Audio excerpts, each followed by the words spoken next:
Welcome to China Manufacturing Decoded from Sofeast, the podcast where we take you through the major news and topics facing importers and manufacturers in China and Asia today. Hello everybody, thanks for joining us again. This is episode 81 if you're listening along, so plenty to catch up with before this one. I'm joined by our CEO as ever, Renaud. Hi Renaud. Hey, hi everybody, and beware the year of the tiger. That's what we're going to talk about today. Yes, indeed. Chinese New Year is coming up, and I know if you're listening, you're probably thinking, hang on a minute, we haven't even got to Christmas yet, but it is in early February, and really today's episode is going to be about explaining what's the impact of Chinese New Year. What sort of things can you do to prepare for the disruption caused if you're, manufacturing and importing in China or other Asian countries? Actually, it's not only China that celebrates Chinese New Year. And, getting some tips from you, Renaud, about some sort of best practices that could be followed to really help navigate this tricky part of the year. So to kick it off, let's just quickly recap on when Chinese New Year is in 2022, please. So the first day of the new year would be on February 1st, right? Yeah, February 1st, 2022, which means that the deep Chinese New Year will be something like January, 29 to February, maybe 7. So that's the time when everything will be really stopped. Pretty much everything, especially when it comes to production and export. But then it's much wider than that because, and we're going to talk about it, but factories don't close just for 10 days. They usually close for 3 weeks or more, and it's highly dependent on a number of things, of course. So every year it's the major disruption that gets all the importers worried. And I was talking to an importer yesterday, and they all in the US, they're all thinking of, hey, there's Thanksgiving and Christmas, and 2021 is not over yet. And then I'm talking about their production, and I'm like, no.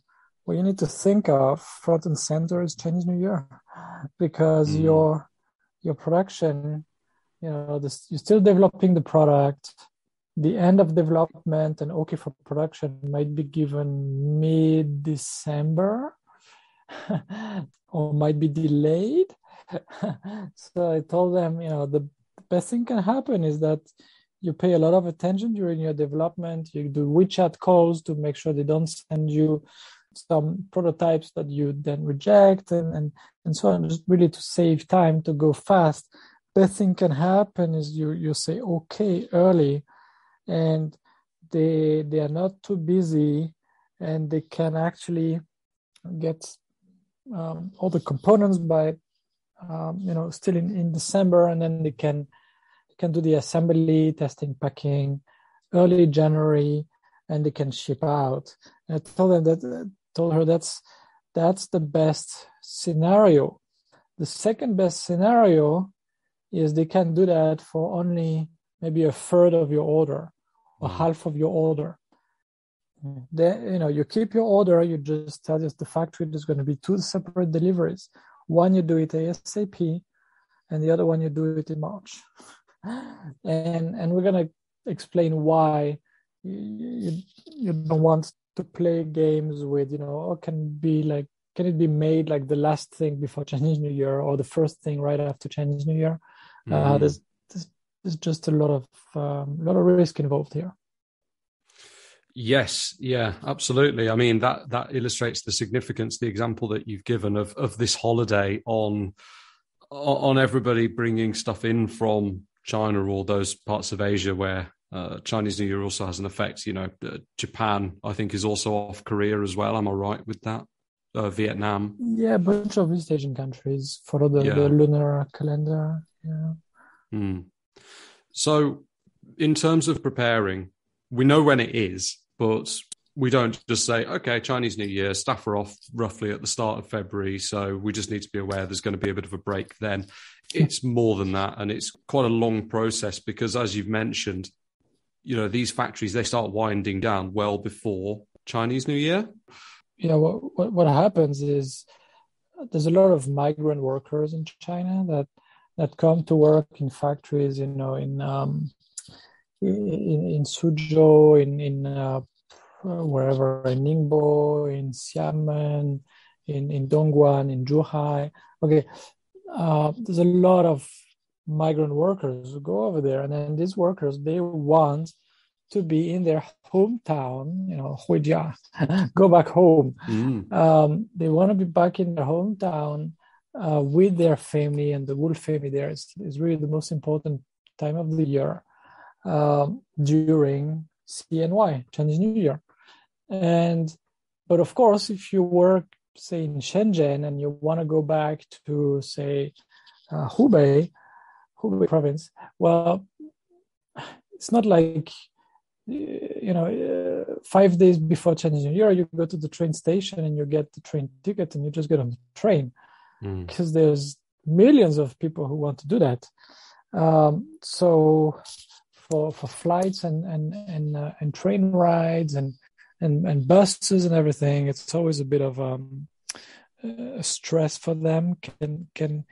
Can they get it? So what do they do? So some of them have a strategy of just leaving earlier, but then their employers are not so happy, so they might actually forfeit a part of their bonus if they do that, and so on. And of course, in that case, it impacts the factory and it impacts the customers waiting for production, right? But it does happen very often. The factories don't really know, is when it's 15 January. You ask them, hey, next week, how many employees you still have? How many operators? Some of them will tell you, I have no clue. I hope I'll still have, 60% of them or what. So so there are different strategies, as I said. Some of them they go earlier. Some of them will book like the flights in advance and pay more. For the train, is not that easy because it's not like they open it long in advance. No, it's a little bit strange, and it's always pretty stressful for them. Or maybe they have their car, then they have a lot more freedom, or they know someone with a car who will go to the same area. So there's a lot of strategies. But if they aren't going, let's say, 5 days before, well, in some cases it's very hard for them to be back home, because sometimes it's not just like Shenzhen to Hubei province, as I said. Sometimes it's really the other side of China. It's Shenzhen to Harbin or Shenyang or someplace like that. It's really, really not an easy trip. So, and it's kind of a little bit of a personal tragedy sometimes when they cannot do it. I remember when I was living in Shenzhen in 2007, and there was a lot of snow just a little bit north of that. It was pretty cold, unusually cold, and there was snow north of Guangdong or just in Hunan, I forget. But it blocked a lot of trains, and then a lot of people had to stay, and they were pretty unhappy about that. But things change in China, and then there's a lot of families now where they say, well, you know what? Let's just skip this whole Chinese New Year thing. It's just too stressful. And instead, I'll find my parents in, 2 months earlier or 2 months later.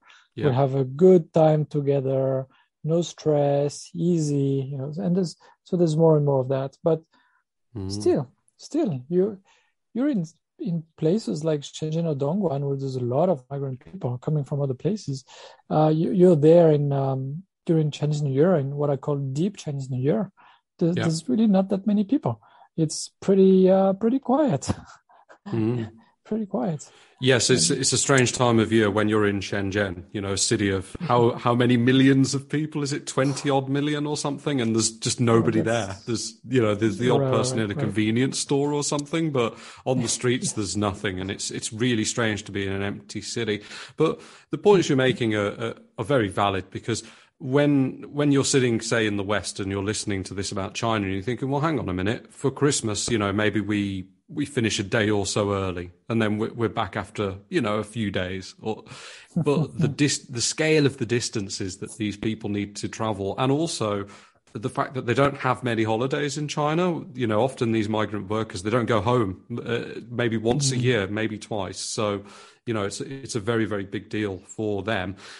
That's one example of something that happens before the holiday starts that can start to, give a negative effect. But there are more examples that you can go into as well, right? Yes, of course. But yeah, you people kind of think of Christmas. If they think of Christmas, then they should think of Christmas in the maquiladoras, in north of Mexico, just along the American border. It's kind of the same thing. It's really a big deal, and people go back to the center of Mexico or even further, and they take a couple of weeks off. So Chinese New Year can have a much bigger impact than that, but it's not that different. It's not that different. Okay. So let's put aside, what happens to the people. Well, what happens to the fact? Actually, it's quite important, because these people, they go back to their hometown, and a lot of them, they go back, and then, so let's say they work in, I don't know, Zhongshan or Guangzhou, or, and they go back, for example, in Hubei, and they go to their hometown, and they talk with their parents, and they talk with the other people, with their cousins and maybe brothers and sisters and everything, and all the acquaintances, and, hey, how much you earn? Oh, yeah, and how much, and where you live, and you have to pay something for food, and you have to pay something for the dorm, and what, they kind of compare all these things, and then a lot of them, they're ready to go, oh, it pays better in Hangzhou. Okay, then I'll go to Hangzhou, and the labor doesn't seem worse than that, and okay, that's fine. I'm kind of bored with Guangdong cuisine anyway.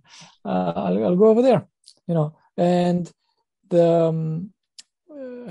a lot of factories don't know what, who's going to come back. Try to obviously to call them, and to give a little bonus when they come back and things like that, and an extra bonus if they bring someone good with them and so on. But sometimes they don't know how many people are going to come back, and so the factories with a good HR management, let's say good communication between management and the employees, and no weird practices like, oh, you make a mistake, I put a penalty on your salary, and oh yeah, we take your Shenfenzheng, your ID card, and we'll give it back to you later or whatever, can't keep it hostage, and there's some games like that. So there's some bad factories and good factories in the eyes of the employees. And I was wondering, I remember in Taizhou, that was years ago, but still in a place in Taizhou, in Yuhuan or whatever district of Taizhou, there was this factory. It was just horrendous, and we were doing a project there, and they were doing some steel casting, and it was so dangerous, and you had open pits, when just cooling down still 1,000 degrees, and you can just walk into that, and you had all kinds of stuff like that, and a lot of machining, and with horrendous safety records, and all kinds of issues, and they were really treating their staff, not very nicely, and they were wondering, hey, how come, it's kind of hard to ramp the staff up, and actually these guys, they had a really bad reputation in the neighborhood. Everybody was saying, no, don't go work over there. It's not a good factory, So that kind of place has a turnover rate that's pretty high at Chinese New Year. Maybe half the people don't come back, maybe more, and then it's a struggle every time to hire new people, right? Mm. And then sometimes just 20 or 30% of the people who come back. And if I take an opposite example, another factory, totally different, doing sort of high-end packaging for some luxury items, mostly in Foshan, in an area in Foshan where they can easily recruit local people. And so they virtually have no migrant workers, which is, it comes with amazing benefits. So no dorm to manage, and people who can go back home for lunch, and who tend to be a bit more relaxed and can come to work with a smile and everything. And these people, well, why would they turn over? If the work is okay and the pay is okay and everything is okay, well, why turn over? It's much more stable. So why am I talking about these HR issues? Because when you only have, let's say, 60% of the people coming back, well, remember these 40% who left, some of them were production operators, a little bit everywhere. Some of them were part of the quality department, some inspectors, maybe an auditor, maybe a quality engineer, and so on. And some of them maybe are project managers or salespeople, a little bit less often, but still. And what does that tell you? It tells you that when they start, and this year, 2022, it will be basically around, second half of February, end of February. They will see people coming back, and then they will be like, oh, we have to hire more people. So we'll be hiring a lot of people. And, training program, just put them on the line, and, the line leader will coach them and make sure they're okay. Otherwise, we'll just throw them out and hire somebody instead, right? That's kind of the training plan, unfortunately. And then what do you think about their internal inspectors and testers and all these people? Just put them on the work, on some inspections and some tests and something, and just see how they work. Well, that leaves an enormous amount of room for screw ups, right? And then you have some, you have some cases where some of the production operators do a really horrible job, and then the whole organization is so messed up that either it's not even inspected, or it's inspected really fast by one of the inspectors who did not get proper training, and then it gets shipped out, and and it's a disaster for the customer, right? So that's the risk of having a production just after Chinese New Year, that you might have newbies, poorly qualified, so-called skilled operators working on your batch, not good. And in some cases it works pretty well. Okay, the electronic factory, and you say, okay, we need some people for soldering. Then you hire some skilled people for soldering. You pay the correct salary, and these people might be operational right away. And it's not that difficult to see if someone is doing a good job soldering or not. You give them a few boards and a few wires and so on. You see how they're doing. You check it after. I mean, you have a good idea about that.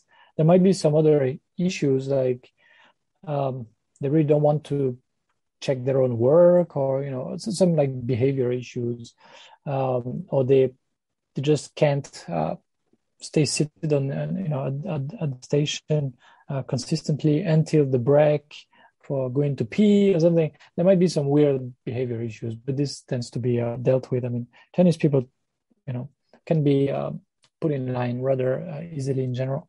Yeah. They're good at being regimented. So in some cases, it's kind of painful and seamless, but in some other cases, is just the worst thing that can happen, because the whole structure, of the organization is upside down. You have some key people missing everywhere. You have a bunch of people really busy on doing hiring, interviewing, checking if they're okay, and so on, and they don't do what they're usually doing. And that's when everything, anything can happen. And there's so many disasters, so many crazy stories. So that's right after Chinese New Year. That's a really, really sensitive time. But before Chinese New Year, it can be pretty bad too. It can be pretty bad, because there is intense pressure to ship the goods out often, right? So there's some industries, let's say in the toy industry, that it's really not the peak season. Peak season is, say, May to September. But in some other industries where there's a lot of production to be made in December and January, and that means a lot of pressure on the component and raw material suppliers that who themselves can mess things up, and then a lot of pressure on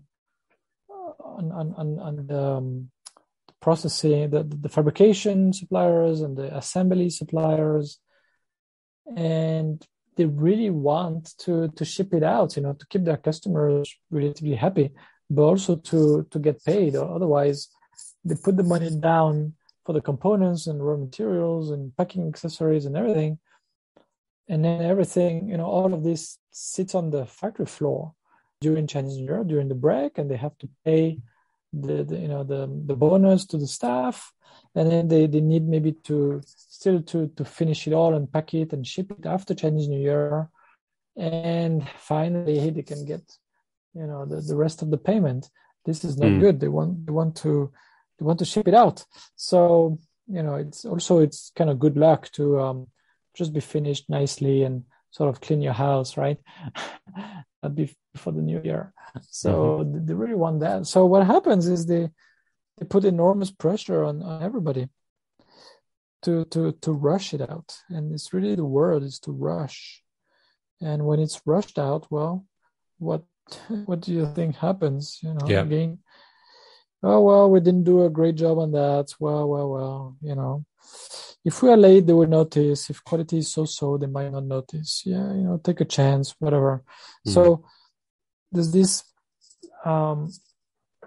weird thing is that they're all just thinking of Chinese New Year. They're all just thinking of, hey, I'm gonna get my bonus. I'm gonna be, I'm gonna go back to hometown, see the parents and everybody, and I have some stories for them, and I'm gonna, I will have some cash to bring to them, so I will have some face, and how am I going to compare to the others, because they're going to compare how much I earn versus the others are earning, and I don't want to look like a loser, and blah blah blah blah blah blah blah. And where am I going to go after that? Do I come back here or what? They're not thinking of that, and they're not thinking of your production, and they're kind of working in a rush, in a distracted mindset. It's pretty scary. It's scary. When they see that something is not done very well, it's like, next year is next year. Not even sure I'll be here when they complain, whatever. So we're speaking in late November. Is this something that could be happening right now? Are the Chinese workers already starting to think about Chinese New Year? Starting, yes. Yes. I mean, people in the West are already thinking of Christmas and, Christmas shopping and all that stuff. And it's the same, It's the same. How much money can I bring back to the family, and how much, blah, blah, blah, blah, blah, Yeah. Okay. It's already starting. And you've mentioned already factories wanting to clean house and hopefully get things squared away, and also the danger of, basically investing money at the moment that may result in orders not coming till after Chinese New Year. So, right. So you're waiting for a while. But is there an increased risk of suppliers going out of business at this time of year? Of course, because in the positive scenario, okay, it's kind of harder now with all the shipping issues, because all these products waiting in the warehouse for shipment, they might have been paid by the customer, they might not have.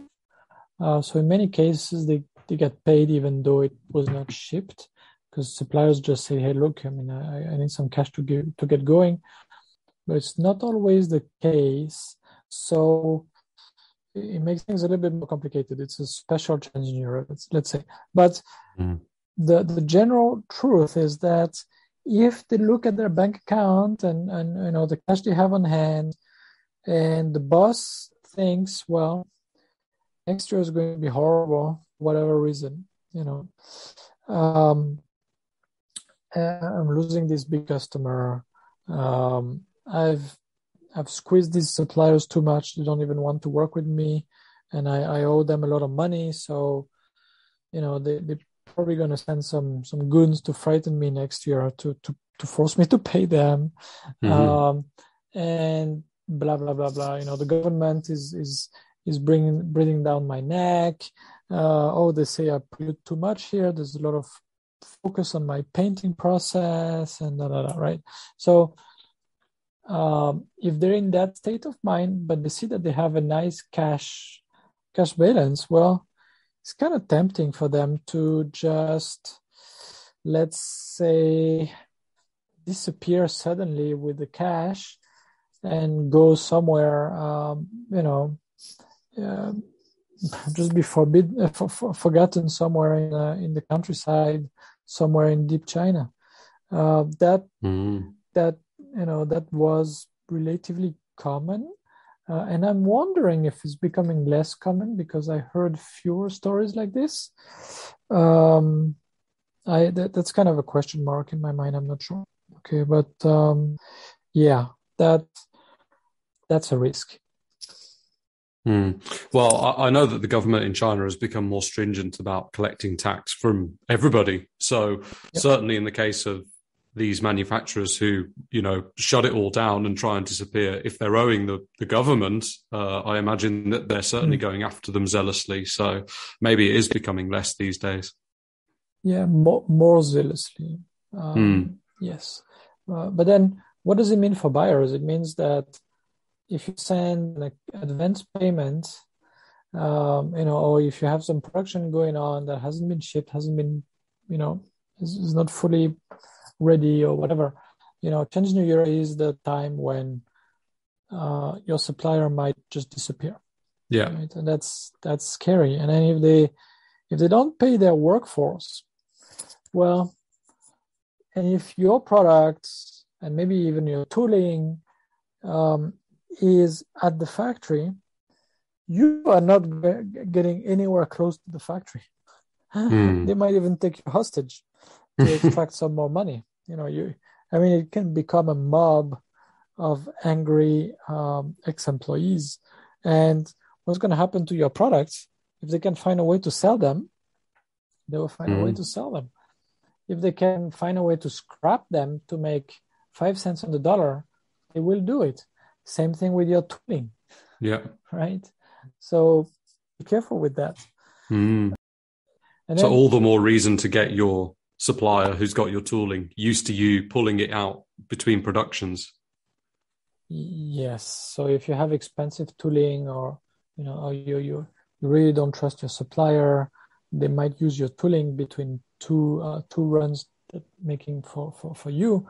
Then we do it, and I guess some other companies do it too. So customers say, hey, can you go and grab the tooling, because they're not going to use it for the next 2 months, so I don't want to leave it in their factory. Yeah, okay, no problem. We're going to keep it in inventory and bring it back when they need. So that's one thing that that buyers should keep in mind. Another one is planning for inventory. And again, the current issue with sea shipments, especially, is making everything more complicated. But if we forget about that, Chinese New Year was the time when you were getting some extra production, extra quantities of material in advance, keeping them in your warehouse just to give a break to the factory and maybe not be the last one with production just before CNY, and maybe not the first one with production after CNY, to avoid this kind of risky period. Because it's when you say maybe your assembly factory might be closed for maybe 20 days, but then that key raw material supplier that they rely on for your production, they might be closed for 5 weeks, right? You go down the supply chain and it can be much worse. So you want to plan for your material and get more in the warehouse, basically, just to make sure that you can keep supplying your customers. And you also work together with your assembly factories, if possible, so that they make sure that they order the maybe some of the main materials or components in advance, maybe made in December or November, and they keep it a little bit in advance, just to make sure that they don't rely on that supplier who might close for who knows how long, right? So inventory management is quite important. Planning, forecasting for demand and so on is quite important. And, makes sense. And again, everything is pretty much disrupted. Everybody's got shipments that are still waiting somewhere in a warehouse in China. So, and everybody is already kind of ordering too much just because they expect a lot of delays. So that's kind of what you would have to do because of Chinese New Year anyway, right? So it's already taken care of, I must say, in many cases. And with the logistics the way they are, which we've written and spoken about that quite a bit. I mean, it's more of a juggling act than ever at the moment, as you've mentioned. So, good luck, everybody. Regarding post Chinese New Year, with all those new operators, with the factories sort of getting back up to speed, you've mentioned more of a risk of issues occurring, defects, things like that. I suppose one of the last tips you could give would be about, the level of inspections and things like that you're doing, right? So just before Chinese New Year, sometimes there's, as suppliers are rushing to finish everything and to catch the last shipments before CNY. There's a lot of need for inspections, and so your inspection company might be totally overwhelmed. That happens. It's really a pain to manage sometimes. For us, there's some certain years where it's been smooth sailing, and some years where it's been a lot of jobs before CNY. So you need to work with your inspection provider. And it's better to do half a day of inspection than nothing, when usually it would be 1 or 2 days. But if there's no capacity, if they're just full, that might be the best you can do. Maybe some offsite inspections might do some of the job to confirm some of the details that can be checked through a video call. It's the time to get a little bit creative, but you really don't want to let the supplier ship out something that's bad, which is why there's so much need for inspection. Even if the quantity of products shipped were the same, so many buyers are really scared just before CNY and just after CNY, that they do extra inspection just on these periods, and it makes a lot of sense, and that's why all the inspection companies get so jammed up at that time, right? But it totally makes sense. Totally makes sense. And maybe some people who usually only do a final inspection in these periods would do maybe an inspection just at the start of production to make sure that all the components and everything is okay, and maybe validate the first articles that get assembled maybe. Yeah. And then another one during production just to confirm, okay, everything's fine so far, and then final inspection after that. So usually you trust your supplier. Now is the time where there's a lot of risk, and you need to keep it in mind. Yes, yeah, very well said there. You've mentioned a number of inspections. I'll link to our inspection solutions, and definitely check those out if you're thinking of upping your inspections at the moment because of Chinese New Year. So that is an explanation of Chinese New Year and its effects. It is, some of examples of what can happen around the Chinese New Year period that could affect you negatively, and some tips from yourself, Renaud. Good podcast today. Thank you. Hey, thanks, Adrian.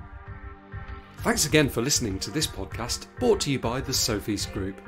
We're on a mission to provide you with everything you need to manufacture effectively in Asia, including inspections, auditing, new product development support, contract manufacturing, 3PL warehousing and fulfillment, and much, much more across Asia's key manufacturing areas.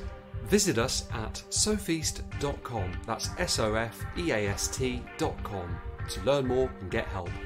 If you've enjoyed the podcast today, please do rate, review and share, because it will really help others discover us too.